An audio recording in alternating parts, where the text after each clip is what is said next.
Hey guys, Veebat here with another V Plays, and today we are flighting up with another player named Goolash. He is a subscriber to the channel, often a very strong contributor in the comments section, and has also given me some bits of advice that have come in very handy, including some advice that have changed both the way that Postal and I equip our aircraft with consumables. Goulash is a very big fan of multi-role aircraft, and he's just gotten the P-47N, and he's trying to unlock the engine during this battle, so I decided to hop into a flight with him and take out my 302 to see what I can do to help him. Mostly because I'm still in desperate need of credits for all those tier 10s I'm still trying to grab, and I think that this is going to be a good showcase of the 302. 302, for those of you who are unaware, is actually going to be a special premium that's only offered every so often, but I can say just because of the fun aspect of it, it is a great aircraft to have, and if you know how to boom and zoom, this ends up playing out very well. You can tell we're doing quick little bursts of boost here, getting us up to over 500 miles an hour. That's because this is actually a rocket-powered plane. There's a small rocket in the tail, and then these engines are actually ramjet engines that are just meant to keep the aircraft airborne. This is a conceptual design, never was actually built. They made a glider version of it, but they never went into full production. I oftentimes refer to this aircraft as the poor man's version of the J-8M, which is going to be the Japanese Tier 8 rocket plane. The cannons on this, however, are going to be much more user-friendly. There's four 20mm cannons, the exact same cannons you get with the I-220 at Tier 7, which is an altitude fighter for the Russians. And if you are able to get these guns on target, they can easily knock out a light fighter in a single pass, or at the very least cripple some of the heavy aircraft you may encounter. The maneuverability isn't spectacular, but it sure as heck isn't bad, and definitely can stick with almost all the heavies that you can come up against. Here we're going to dive down on an unsuspecting air defense aircraft that's pretty much stationary relative to my airspeed, and as you saw, we were able to knock him out and continue through the zone, and we managed to flip that sight. There is an F4U4 Corsair over there, but I realize Goulash is locked in on him, so I'm going to let Goulash go ahead and finish off that aircraft. We do see a Mosquito 26, which I believe is the Chinese premium version of the Mosquito that is outside the zone and is ripe for the taking. So we go ahead and throw a few more rounds into him, and we work our way towards the center, as I would like to try and stop the enemy from getting this center zone. Unfortunately, we're just a little bit too late, but I am able to get guns on target for that I-210, and now we're looking at this Focke-Wulf 190 with some blood in our eyes as we're trying to make up for the fact that we lost that zone.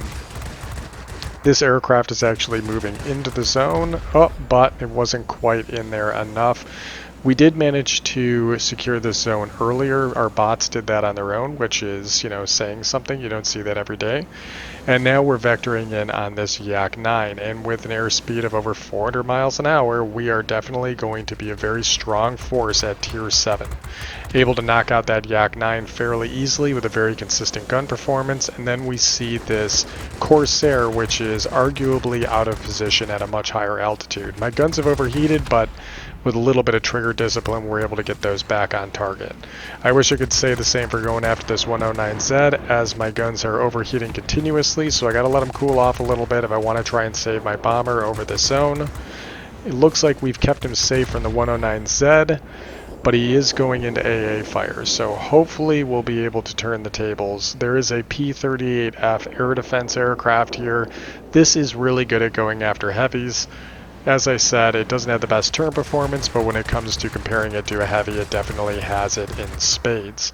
You can see here we are sporting that consumable loadout of pneumatic control assist as well as the boost cooler, which allows us to be able to turn in situations where we really want to get the nose around, but also gives us some unlimited boost, well, for 10 seconds, to be able to get this thing up to those 500 plus airspeed in order to get away from the enemy.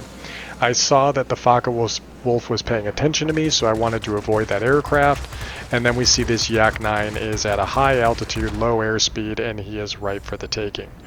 We do see that there is a P-38F here. It looks like he's going after our bomber, but now we have deterred him, and we are putting guns on target in order to capture this zone.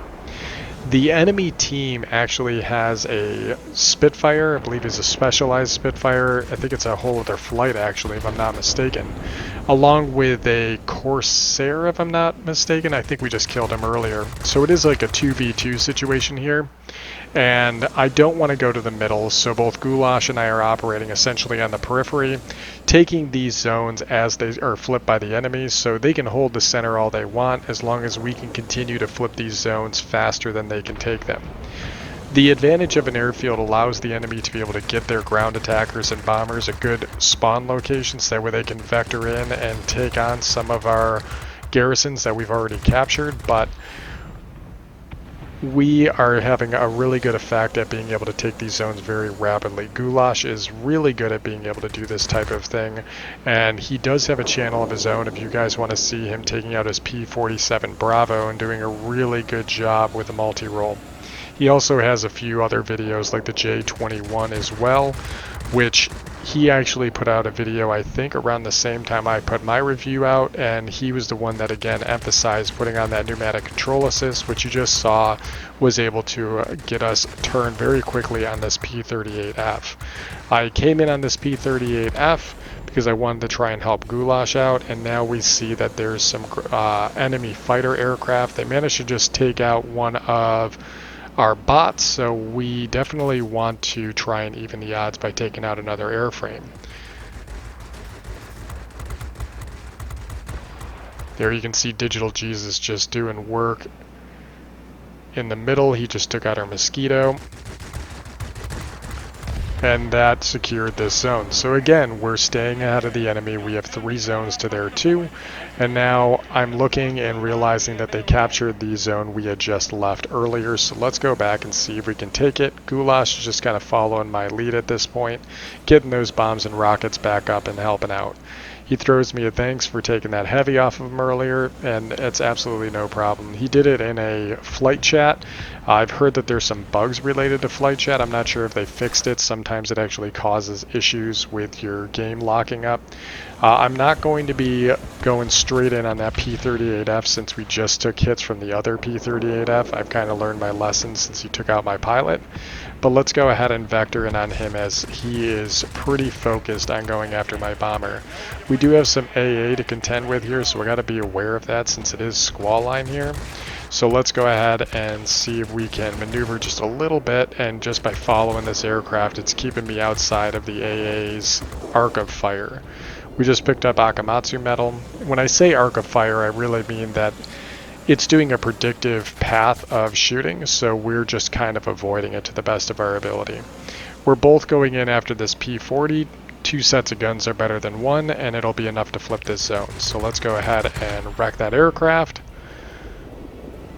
Excellent. And now we have that zone secured, and I do see a multi-roll over here of Focke-Wulf 190 that is low health. So let's see if we can go out and intercept him real quick. With this aircraft, we have no issues getting to where we need to be. Whoop. Goulash is on him. Goulash, you can have him. I'm not going to be able to get into a turn fight with him. Unfortunately, I couldn't get the guns to sync up properly. But now we're working our way towards the middle. And even though we're down a zone, I feel as though we still have a decent advantage right here with the points. Getting those guns on target. He's lit on fire. I'm just going to press through now and ignore him for the time being. Getting that speed up. And now we're looking for another aircraft. There's the enemy Corsair. If we can take him out, that'll definitely be a force multiplier. And even though it shows that the zone is locked, it's actually available for capture because there's no timer above the indicator there. Just picked up Flying Paladin. That gave us half the zone. And now we are at Conqueror. We do have these heavies are vectored up towards us, but that light fighter is actually in a bad energy state, which is going to make him a much easier target. Goulash put some rounds into him, as did I. Whoop, and that was a ram. Luckily, it was just the vertical stabilizer, so we didn't lose the aircraft. This aircraft does not have a big hit point pool and would not survive an engagement like that. Looks like that heavy's coming in on Goulash. We want to keep him safe, just like we did earlier. So hopefully we are deterring him from putting his guns straight on Goulash right now, which is really what we're all about. Ooh, we picked him up in order to pick up Wing Legend there. It was a close call. We nearly rammed him, and now we're still maintaining that 2 zone to 3 zone advantage. We're going to head towards the middle. I do see an enemy ground attacker over there, but I'm not as concerned about him since this game is pretty much over, so I'm just looking for targets that are close by. Goulash is heading into the middle anyway, so it's good to be able to back up your ally. The likelihood of taking this zone is very low, but any points are good points at this stage. Okay, so we see an altitude fighter. It looks like he's diving. Not necessarily the best target, so let's go after something that might be departing or crossing our field of fire. And there's a P-40. Got some good hits in on him. And there's the enemy Spitfire, player controlled, digital Jesus, and we're just going to blitz through. Realizing that there's only 2 aircraft left on our team, dying now would be a huge problem for us, and we may actually lose the battle. So we're going to go ahead and hit that boost cooler, get some altitude, get some airspeed, and we are climbing at over 500 miles an hour, and see a digital Jesus. You're never going to catch us. And there was only 1 aircraft left at the end there. It happened to be me, which allowed us to be able to pick up a win. So that was a really good game, and that's how you win a battle where you can't take the airfield. So anyways, let's go ahead and get back to the hangar and check out this aircraft in some more detail.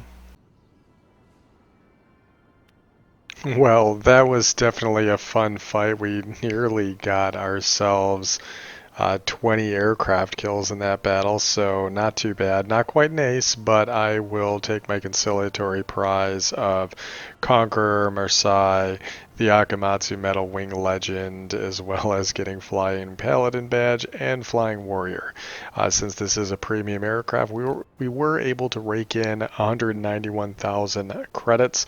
We are making our way to Specialist in this airframe, although it doesn't seem like it's necessarily needed, but this aircraft does prove to work out fairly well, and I am having a really good time flying in this aircraft. Every time I take it out, it seems to be a joy.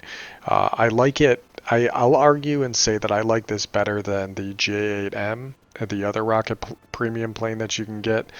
This allows you to be able to maintain pace, stay on target, and with the very consistent 20mm cannons, you can very much burst down enemy aircraft fairly effectively. We are going to have an option for an airframe modification here, and I wonder whether or not I'm going to actually end up putting on the polished skin or not. I'm not entirely sure. I may just decide to go with reinforced airframe just because it doesn't really hurt the turn performance, more the roll performance.